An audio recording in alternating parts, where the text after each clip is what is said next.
তিন দিন পর রাজধানীতে ফিরল কর্মচাঞ্চল্য। বেলা 11টায় খুলেছে আদালত ও সরকারি বেসরকারি অফিস, ব্যাংক।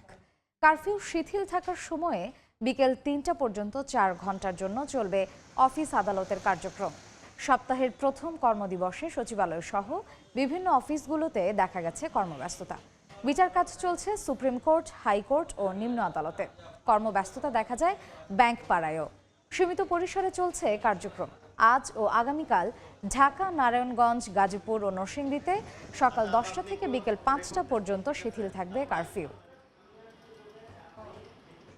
সাধারণ ছুটি শেষে আজ খুলল অফিস, আদালত, ব্যাংক। বিস্তারিত জানাতে সচিবালয়ে আছেন সহকর্মী প্রসূনাশী, সরাসরি যাচ্ছি তার কাছে।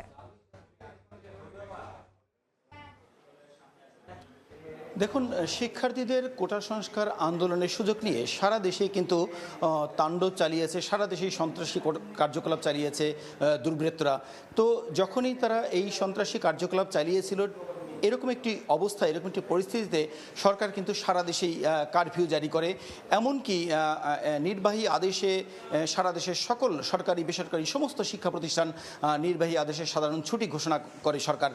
তো এই পরিস্থিতিটি কিছুটা স্বাভাবিক হতেই কারফিউ কিছুটা শিথিল করা হয় এবং আজ থেকে সীমিত পরিসরে অর্থাৎ 4 ঘন্টার জন্য অফিস শুরুর ঘোষণা দেয় সরকার গতকালই।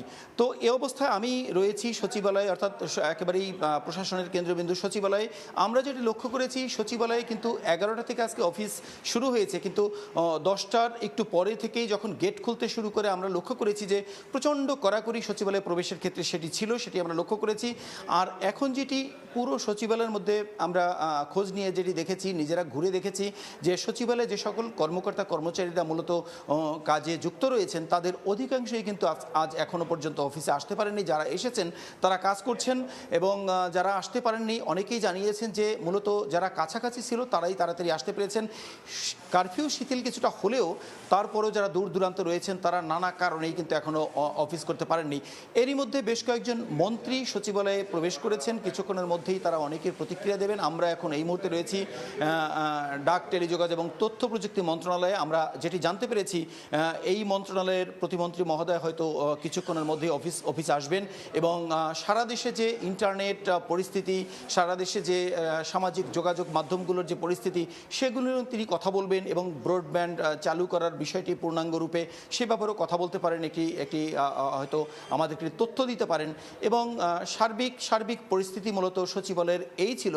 আমরা এরপরে যখন তথ্যগুলো আরও পাবো, সারা দিনের 3টা পর্যন্ত অফিস আছে, যখন এই কর্মচারীরা আসতে শুরু করবেন, আমরা মূলত সব তথ্য পেলে বা মন্ত্রীরা কোনো তথ্য দিলে সেই তথ্যগুলো জানিয়ে দিতে পারবো। এই ছিল সবশেষ তথ্য সচিবালয় থেকে। সরাসরি ছিলাম সচিবালয়।